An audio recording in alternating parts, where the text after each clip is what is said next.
I silenced the audience, according to editing. So, yeah, I'm going to burn down NBC one day. How dare they go after my career? I was on cruise ships. Trekking heavier, traveling light. There's one thing that's right wherever I go. That's where I am.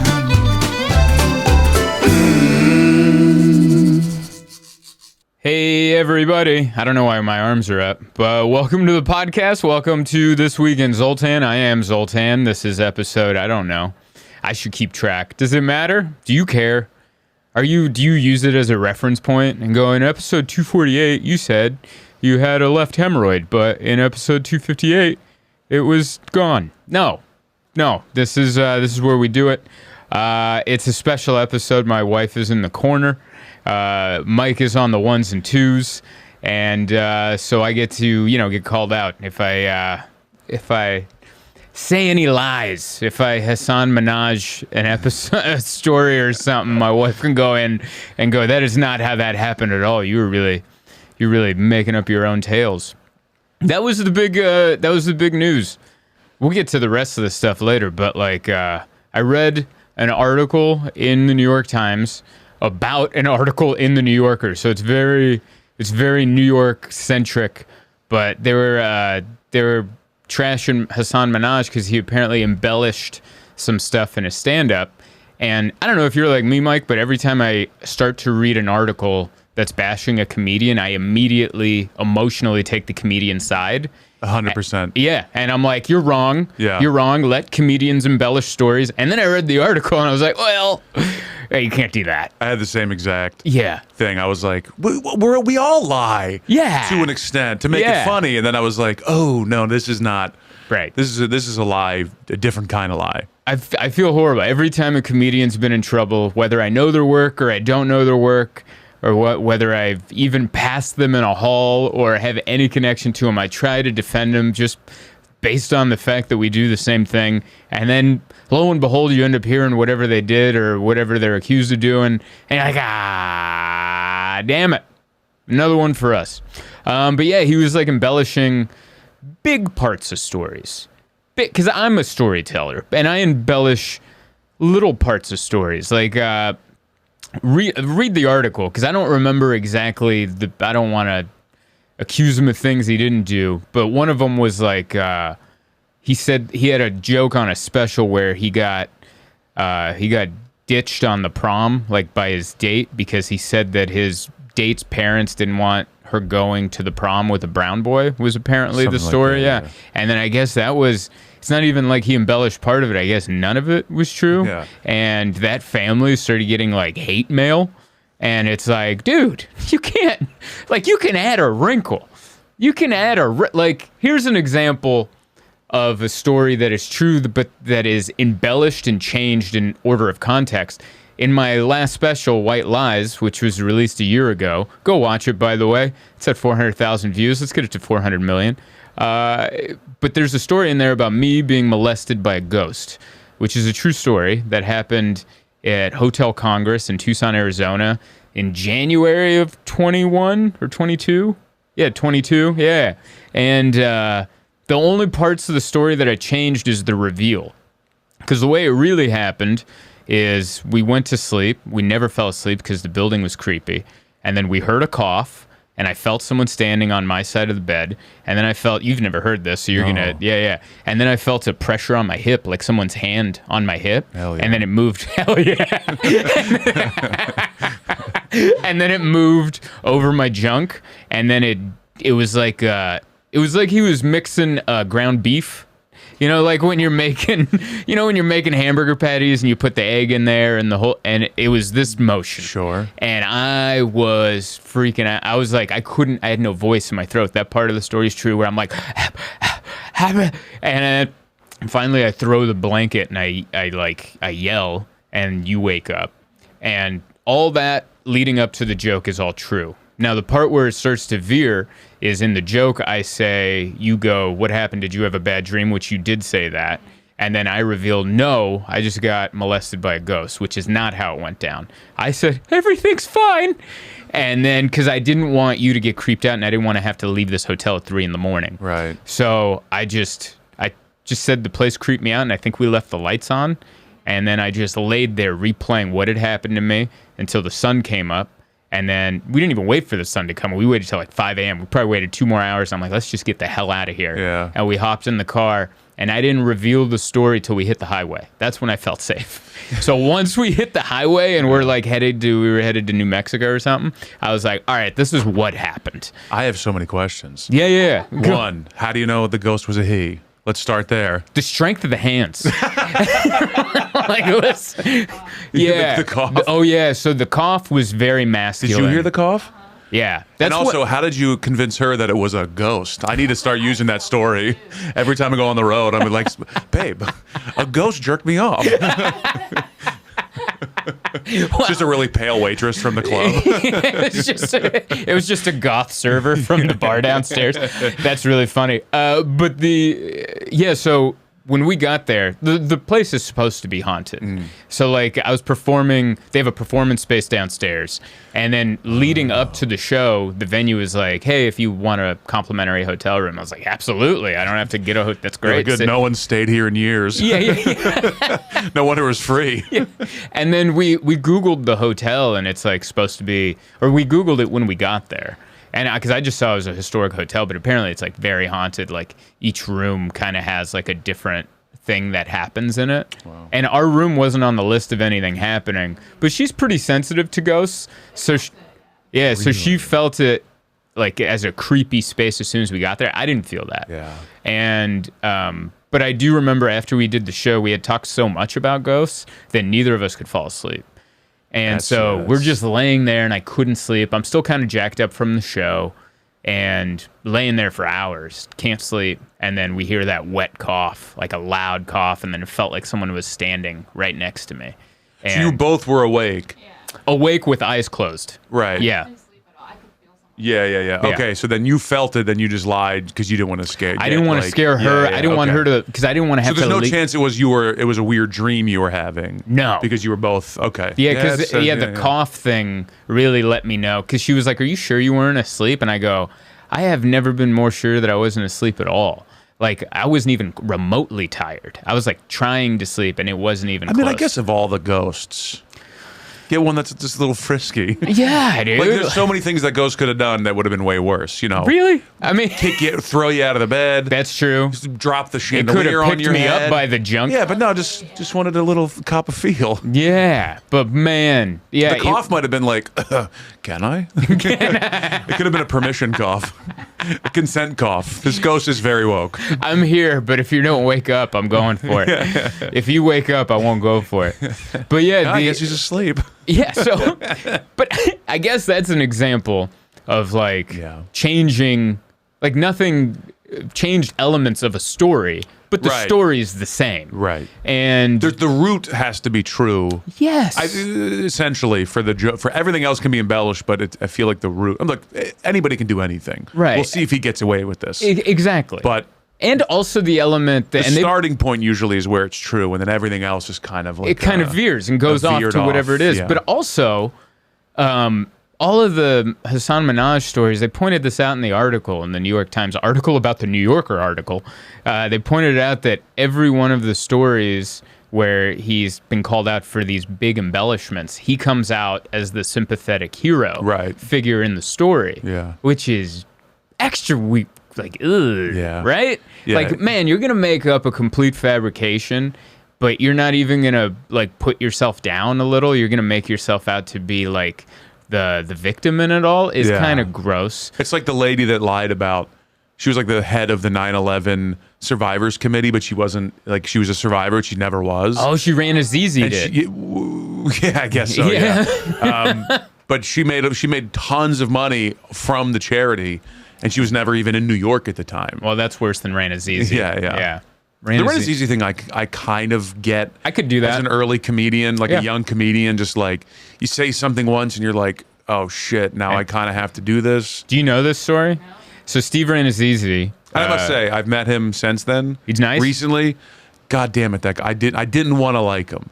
For that reason, but he is so nice. Good. So kind. Well, but see, anyway, it can go in either direction. Yeah. But yeah, Ran Azizi, he said, I guess he said it once when he was young, and then he kept repeating the lie, because now people knew.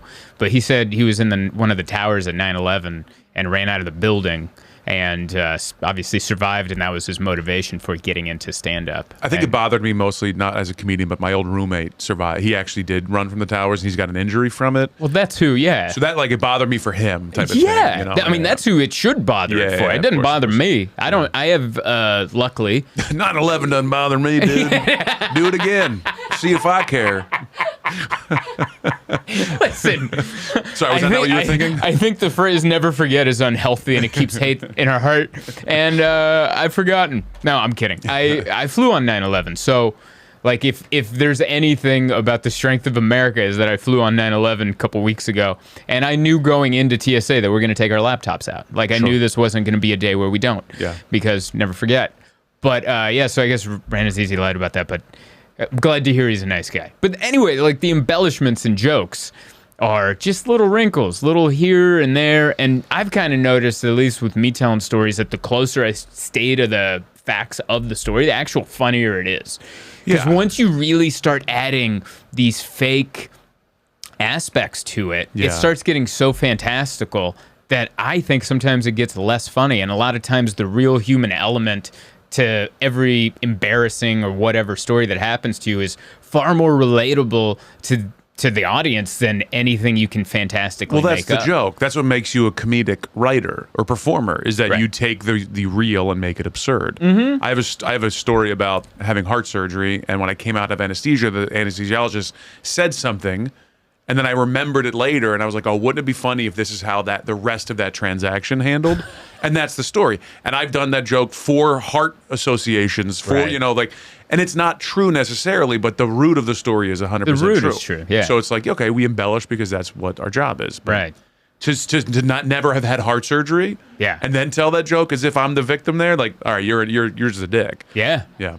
But sometimes, like, it's very true, and and you're really like taking liberties and just making yourself look good. But man, sometimes just like the story as is beautiful. Like Dane, remember the story? My buddy Dane, not a comedian, he's my childhood friend, going to his wedding this weekend.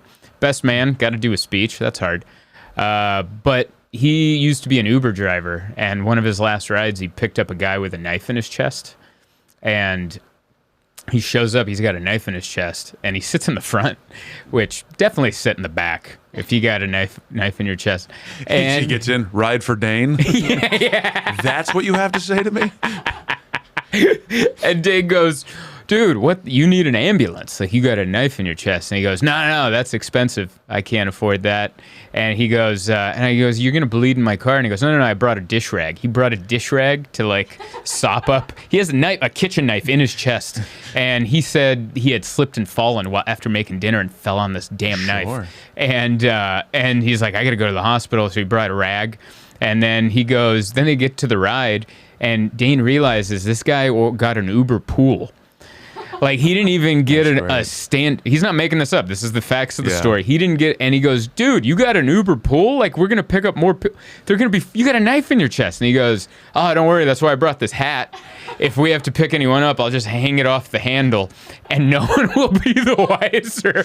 And I would tell that story verbatim. I wouldn't say that it happened to me. I said this happened to my friend Dane. And the only thing I added to it is like some lame line where like, and that was when he went back to college. He's like, I'm gonna learn a trade because I can't do this anymore.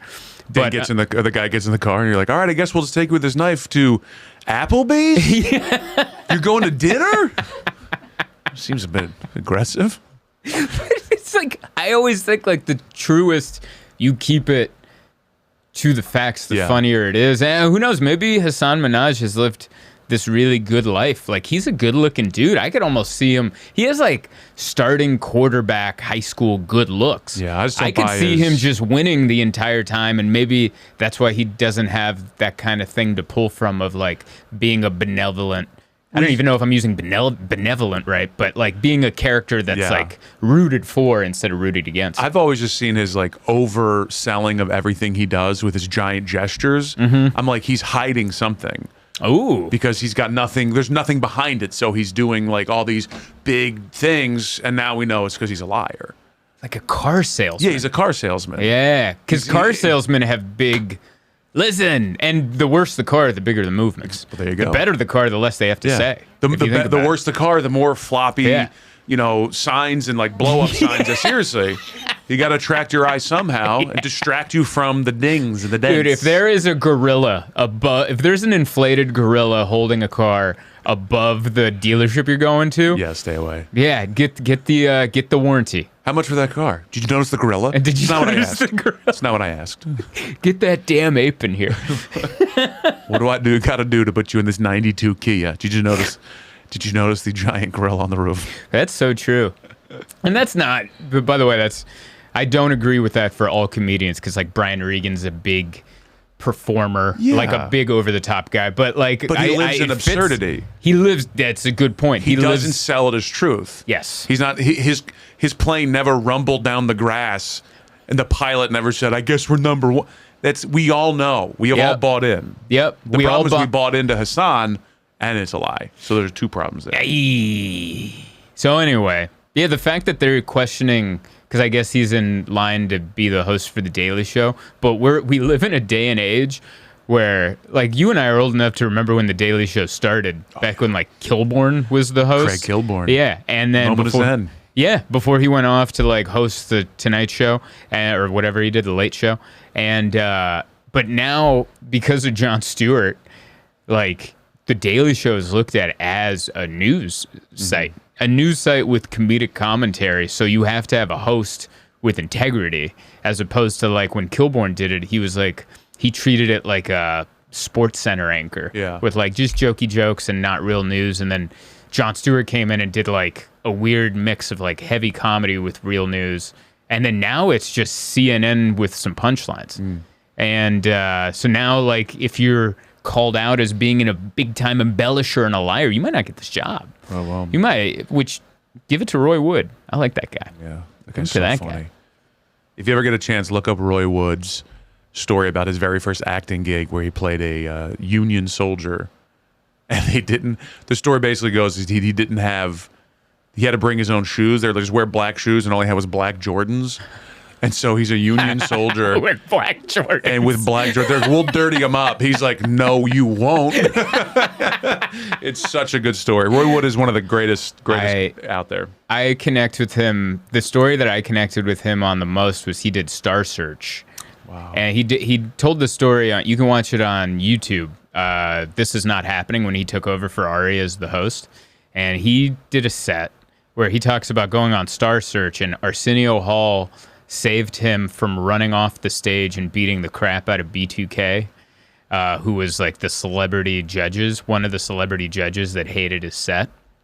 And then B2K the band? B2K the band, because this is when, so that was when they were hot. So what's that, early 2000s? Yeah, they must have rebooted 2000s? Star Search, and he was on it. And apparently he killed round one, came back for round two, and just didn't have a good set. Like he did his, like he talks about it, he's like, I did my Hulk Hogan joke. My Hulk Hogan joke was killing everywhere. He's so funny. He's like, I had proof of concept on this material. It's not my first time doing it. I've been doing the Hulk Hogan joke for years, and it just died that night. And I had these two like 14, 15-year-old kids going, nah, I don't like it. And then just gave him and he wanted to lunge at him. And Arsenio grabbed him by the suit coat, like the back, and goes, no, like very lightly, go, no. And he goes, Arsenio saved my career that night. And then at the end, he goes, he's backstage with Arsenio, and he goes, never forget, people will forget a bad set, but they won't forget a bad attitude.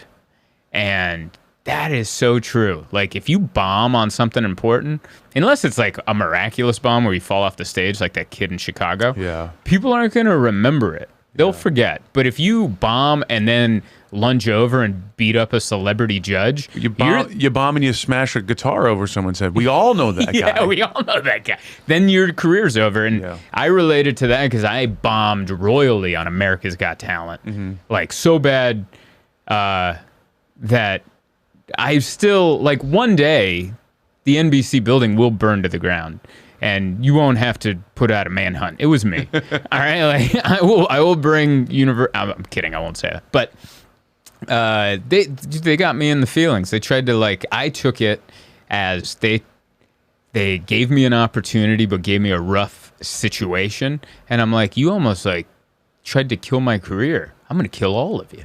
Like, that was my mindset. Yeah. I took it way personally. And so for him to, like, I totally connected with that set. But then he talked about the pettiness that he had. And he goes, for the next 10 years, every time he went to, like, a Sam Goody or a big record store, he would take all the B2K records and go hide them in, like, gospel or, like, a less desirable category. And he worked at a radio the number one radio station in Birmingham, Alabama, and he would see the list of songs for the day. And if he saw anything from B2K, he would go, up, Control-Alt-Delete, not in Birmingham. Like, he took out a one-sided petty war against B2K, and I love it. I'm here for it. Yeah. Emma knows that. Emma knows every time, like, I'm wronged by somebody, or not even wronged, just not accepted by them. And we're like, oh, they don't want me? Well, then let's get so big that they come to me, and then I say no, thank you. Oh, there's so many people I can't wait to say no to. So many clubs. You don't know how many good sets I have where I think of all the people I will say no to if they ever. I wish, though, that we could see the set that they saw to make them say no to us, because we'd be like, oh, you were right. You're 100% right. That was awful. We have bad sets for sure. Dude, there's, especially if you take, because they always relate it to baseball, and they're like, you know, baseball players, they only have to hit it 30% of the time, and they're like the best in the league. Yeah. But if you take all of our sets from our entire career, meaning open mic number 1 to now, I think we might be at 30%. Maybe. Because you think about all those horrible sets in those first few years and never beyond. Had one. I've been crushing since day one. Oh, you've just crushed since day one. I've never heard of it. These bombs are mythical as far as I'm concerned. The dry mouth bombs. Those are the ones that I told Emma about these, and she's like, what's that like? And I go, it feels like you're trying to tell jokes, but your mouth is full of sand and your lips keep sticking to your teeth. And then in between jokes, you try to get some moisture in your mouth. So you just try to do like a weird, like. And you think you're hiding that sound through under the laughter, but nobody's laughing. Yeah, and there's no laughing, and you can tell the audience can see the foam curling up in the corners of your mouth, and you're like, no more of this. And that's what happened on America's Got Talent. No, I didn't. Did you make it past the first round? Technically. Hilarious. Yeah. So what happened was. And I should have known this going into it. They asked me to be on America's Got. They asked me like 3 years in a row because they have like 1 million producers that work on the show, and they need people. They need warm bodies to throw out there. And you know, my stuff's online, so they kept reaching out, and I was like, I don't think I'm good for that format because it's 2 minutes, and I'm long-winded, dude. It takes me 10 minutes to say hello. Same thing happened to me. I've said no twice because I'm like, I don't have it. Right. I don't have fast jokes. Yeah, it's for one-linery, quick, bam, bam, bam, and that's not me. And then finally, my agent at the time kind of talked me into it. He's like, well, what else you got going on? Why not try? And I go, well, you didn't have to put me down, but well, that's your fault, agent. But I'm like, let's go try. And I was on the same season as Vicky Barbalack, who did really well. She's a San Diego comic, so I would see her at the store all the time. And we were kind of talking about like, oh, have they asked you to blah, blah, blah. And I remember it got to like nut cutting time, and I saw her at the store, and I'm like, hey, have you heard anything from America's Got Talent as far as filming goes? Because I haven't heard anything for a date. And she goes, oh, yeah, I'm filming this Friday. And they came to the trailer park last week. They filmed the whole thing for me. And I was like, oh, wow. And then I was like, oh, I guess they're just over me or whatever. Yeah. And then Friday morning, I get a phone call going, can you be in Pasadena today at 5? And so I was like, okay. And then I should have known. I'm not a priority on their list as far as like showcasing with some heat behind them. But I didn't really connect those dots. And I'm like, whatever, I'll go to Pasadena. I show up. I'm going to go on 3 hours into this taping. And I'm listening to the audience kind of in between, because as soon as I showed up, they just had me do all these interviews where they asked me the same 10 questions in different locations backstage, all the way up until they were about to throw me out on stage. And then it got to the point where they were going to start the next interview, and they're like, you're on next. And I'm like, I'm on next? And then I turned to the camera guy, I'm like, can we not do this? Can I have a second to just be in my head? I'm about to go out there, national television. Yeah. You know, and they're like, oh, okay. And then I had like a second to myself, and I looked at the act in front of me, And it was a guy riding an inflatable unicorn on a trampoline. Sure. And he's doing flips, bombing, like course. boo, like booing this guy. And they had booed the last 5 acts because I could hear while I was doing these horrible, I'm going to give the money to my mother, like interviews. And then I go out there. I remember this is the only moment I had in my head as I'm getting shoved out on stage. I go, if you bomb, don't get angry.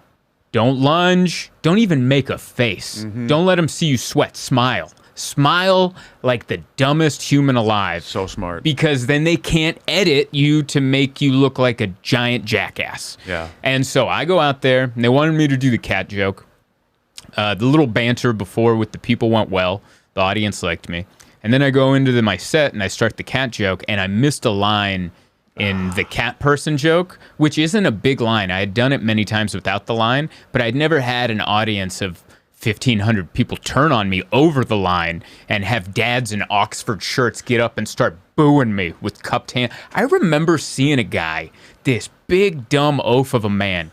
He had his kids there and his wife. He got, boo! Like, what is the matter with you?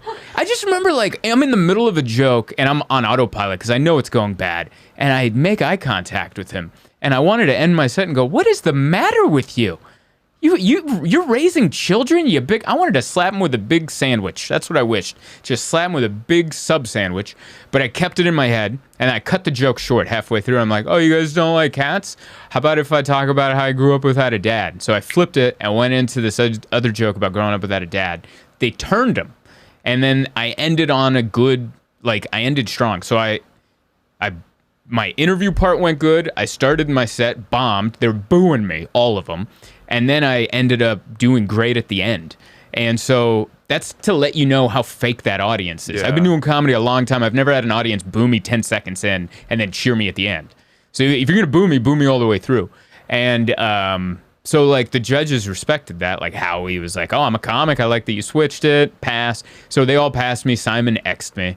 And afterwards, they're like, technically, it's up to producers now. Because you technically passed, but it's up to producers. And I remember having a pit in my stomach for the next, like, week going, if I get on this show, what am I going to do? How am I going to do it? I had, like, dreams of the show being live and just going off on the judges. Like, if they can't cut my mic and if I really am live, and go, hey, do you guys ever think how many homeless people have to live in a ditch so you guys can get paid what you get paid to be a judge on the show? Like, I was having, like, revenge. Like, do I do that or do I try to really go for the win? And then thankfully they decided not to go through, and, like, this relief was lifted off my chest. Yeah. And I was like, thank God. And then it came time for the episode to come out months later. And I remember I blocked all of America's Got Talent on social media so they couldn't tag me in anything. Like, Nice. when I knew it was coming, I blocked them all. And in case, I turned off my phone. I did a show with Dustin Nickerson that night in San Francisco. And earlier that day, just to add a little more salt in the wounds, I bombed at a car dealership for an hour. I got bombed at that Toyota dealership that I told you about. That happened the day they were releasing my episode of bombing on national television. Were you on the top of the roof holding the car? Is that what- I wish. I wanted to jump off that roof just to get a reaction out of him. But so I'm sitting afterwards, it's over with. And what they ended up doing to edit my clip, they put me in a montage of horrible acts, which is cool. Like, they didn't just, like, play my whole episode. Yeah. But instead of showing me getting booed, which I did, or me getting cheered, which I did, they showed something that didn't happen at all, which was no reaction. So they just showed, like, a 10-second clip of, like, crickets, of, like, me doing my material to the audience just not responding at all, and Heidi going, I'm so bored right now. And I was like, she passed me. Like, she was one of the people that said you were great. Like, you totally edited it. You didn't even show me getting booed. Like, you could have showed that. Yeah. 10,000, or how many? 10,000 people. 1,000 people booing me. But you decided to just show me being boring, which is kind of a relief. I think that's better than getting booed. Sure. And you're like, all right, I guess I'm just boring. Still use it as a credit? Yeah. Yeah, I Seen was him on AGT. Yeah, I was on AGT. Did you get cheered? No. Did you get booed? Neither. I got neither reaction. I silenced the audience, according to editing. So, yeah, I'm going to burn down NBC one day. How dare they go after my career? I was on cruise ships. Is that why you cut your hair? So no one would recognize you? That would have been a good time. I actually waited 2 more years until I should have done it right then and there. 2018. While you're watching it, just shaking. Just shaving it until I'll show you, Heidi. Anxiety myself into a seizure. Just That's go, so yeah, funny. yeah, yeah, like on the show yesterday. Watched a guy. Anyway, so Hasan Minaj lied. I guess It's that 30 minutes of that. That's it. But that's how you know it's a good talk. It's a good hang. Good subject. I didn't know that was going to take up that much time. But yeah, dude, it was, I don't know. I try to, not that I have integrity in my jokes. I'm not trying to sound all high and mighty of like, the jokes I tell are real. It's just that in my experience, the closer I stick to whatever the truth was in the story, it's funnier. And that's all I care about is being as funny as I can be on stage. It's like selling a documentary, like trying to sell a narrative film as a documentary. Mm-hmm. It's like you're telling us this is true, and then but we find out it's not. Yeah. It's like you can't do that. No. You have to call it a film. You can't call it a documentary. Then it's fiction. Then you're doing a mockumentary like Spinal Tap or Exactly. something. You're not, I don't know. Yeah. But I guess that's who I am. Great weekend this weekend we did Portland on Wednesday. Helium sold it out. Thank you, Portland. And I found out some great news. There's a group that came to my show last time I was in Portland. They're a divorce support group because I guess I had jokes about divorce on my special Modern Male, and they came out to see me. So they all came out to see me again. And she sent me an email afterwards, and the name of their divorce support group, since it was new and the first event was seeing me a couple years ago, they named it Zoltan. So there's a divorce support group in Portland, Oregon named Zoltan, and I'm honored. Thank you so much. It's like if there was almost like the Zoltan was the king of the nerds in Dude, Where's My Car? This is like even better than being the king of the nerds. I'm the king of the divorced. They are my leaders, even though I'm happily married now, but like I get to show them the other side. Like, come on, thank you for yawning while I'm doing that. That's some great. Hey, how's the podcast going? I look over, my wife's like, It's okay. The coffee we got was horrible. Yeah, Ground Central. I think someone took a dump in the drip today. Normally it's really good. Normally it is really spot. good. I think it was just burnt. Yeah. Yeah. Do you normally get the drip over there? I'm normally cold brew, Oh, okay. and then Yeah, I make what my do. own hot coffee. Ooh. Yeah. I don't know why that easier. sounded so I don't special. know. Yeah. Is the way you delivered it. I was like, all right. I normally make my Normally make my own hot coffee. My voice is extra deep lately because of the smoke inhalation, so I've been trying to go as deep as I can. Mike went camping Yeah. and drank a lot, and that's kind of what you do. There's 2 types of campers.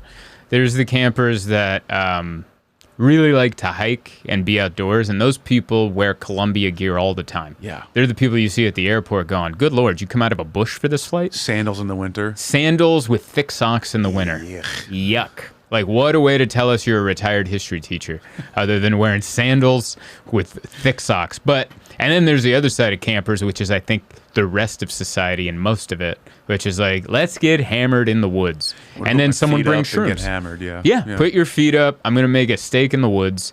We're going to take a dump in a porta potty. And someone might bring shrooms, and someone will go, no, I had a bad trip last time, but you talk that guy into it. And before you know it, he's crying in his tent. You know? So I'm glad you had a good time. I'm and fine, yeah. I went to the doctor. I thought I was sick. I thought I had COVID, but it was just sucking fire smoke. Yeah. Where all your clothes smell like an ashtray the next day, and you're like, do. God. But also, COVID's on the back. That's why I was worried. That's why I was concerned. Yeah, I didn't want to get anybody sick. On my flight home, like, so many people had masks on. And so I guess COVID's on the comeback. Congratulations, COVID. But yeah, the shows in Portland were good. Tacoma was amazing. The Tacoma Comedy Club added a Second Room. That's how successful that club is doing in Tacoma, because they have the big one, which I think seats like 250 or 300. It's like a normal size comedy club, but they added a 100-seater, which is where I worked. Next, it's like a side room of a breakfast restaurant that they own. But Tacoma Comedy Club runs a good room. Like, all their clubs are really good. Yeah. I'm not just saying that because they book me. Thank you for booking me, by the way. But like, I mean it. Like, all their clubs, especially Spokane and Tacoma. Tacoma was their first one. Spokane's their second one. You walk in, and both are so shaped in a way that's a failure for comedy. And because the crowds are so hot, or the way they end up setting up the show, you have a killer set every time. Like, Spokane is just a big-ass room. Yeah. Giant 58-foot ceilings, big box of a room. It's like, when people say a kill box, it is. Like, the crowds there are amazing. Same with Tacoma. So, like, this side room that they made, I guess I don't even know if this is a critique. It's just something I noticed while I was on stage. They have all these paintings of comedians on the wall, these portraits of comedians. And while I was on stage, I noticed they're all dead. None of them are alive. They picked all the dead comedians. So, like, next to me is, like, Robin Williams, and then Bernie Mac, and then Mitch Hedberg, Geraldo, Bob Saget's at the end. All these, John Panette, he was so many. And I'm like, this is weird, man. Like, it'd be like... maybe it was one of them that was jerking you off in the hotel. Jesus. Sorry. Bob Newhart played Hotel Congress back in 1950s. I don't know, but it was such a. The only thing I could compare it to is, like, it must be like when you're hiking Everest and you got to pass all those frozen dead bodies to the top. Like, that's the only thing, right? That's the only thing you can, because what other line of work are you reminded of the people that have died doing what you did, so other than, like, trying to climb to the summit of Mount Everest, and you're like, Except for you can't see those pictures on the wall and go, made it past that guy. No. Because I'm here. Yeah, because I'm here. I'm like, I don't even think they work this room. No. This room's too new. And on top of that, they all died in different ways. And it's like, what a way to think of your mortality while you're on stage trying to do comedy. Like Bernie Mac, taken out by a heart condition. Mitch Hedberg, heroin. Robin Williams Panette died in the comedy condo. Comedy condo. Yeah. Bob Saget, taken out by the hotel. Yeah. The hotel, the slippery, beep, beep, beep, hit his head.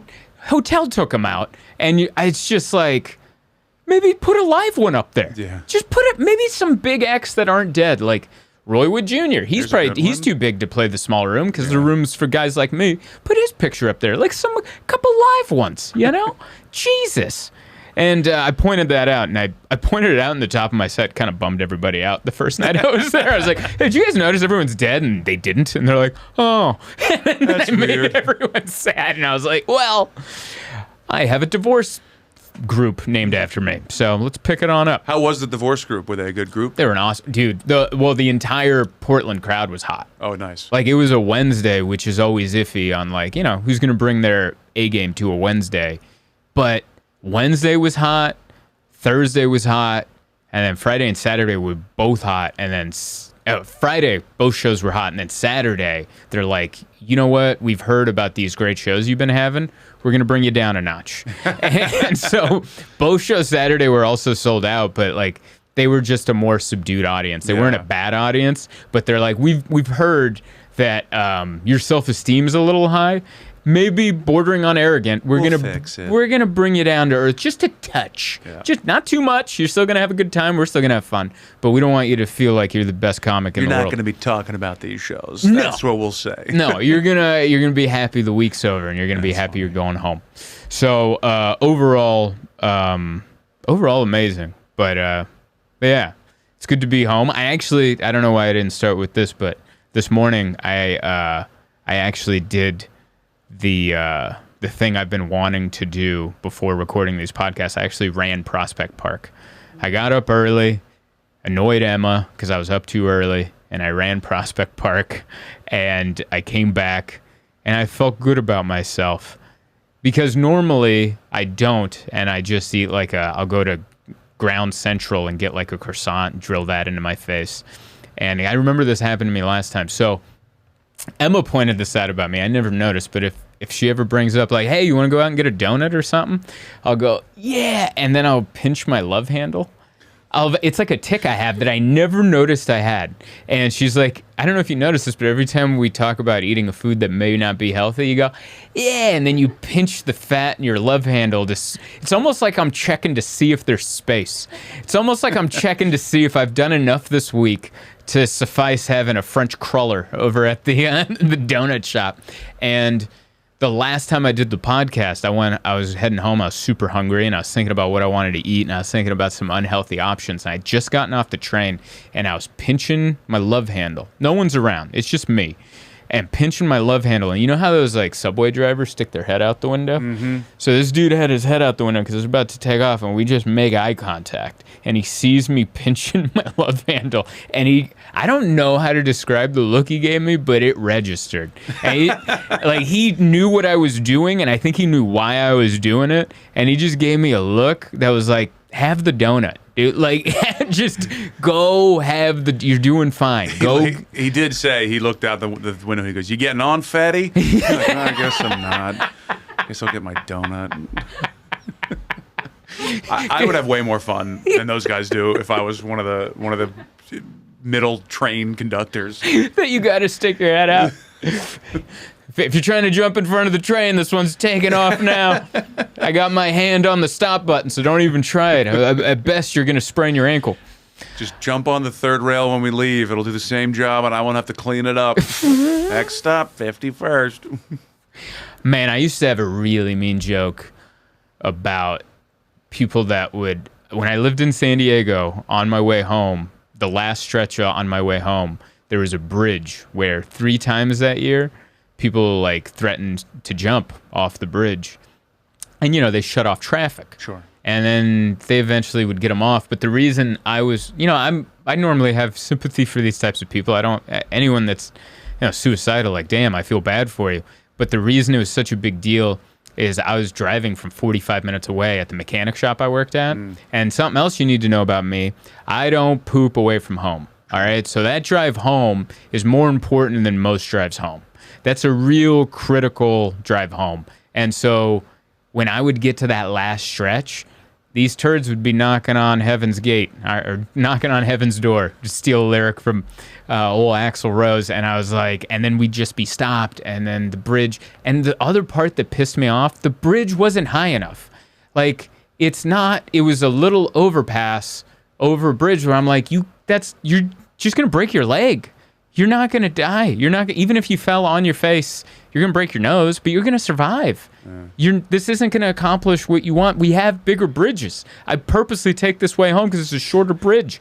And and then they never did it. They would just stand up there and do the... That's why you're not a police negotiator. Yeah. Hey, can I take you to a better bridge? Yeah, listen, I'll take you to a better bridge. Get in the car. It's throw higher. You have a much higher bridge if you want, but this ain't it, pal. But I used to be so frustrated. And, man, I don't think that joke would fly today. But I'm like, they should have a rule where you get 3 maybes. And then after the third one, a cop with a pole goes, that was 3, right? And then they shove him off. And then there's a guy at the bottom with a push broom that just kind of, and then traffic opens up again. It's a little dark. I don't think that flies today in everyone's mental health safe world, which, I'm all for mental health therapy advocate over here. But when you got a dump, you really lose all sympathy for everybody in your way.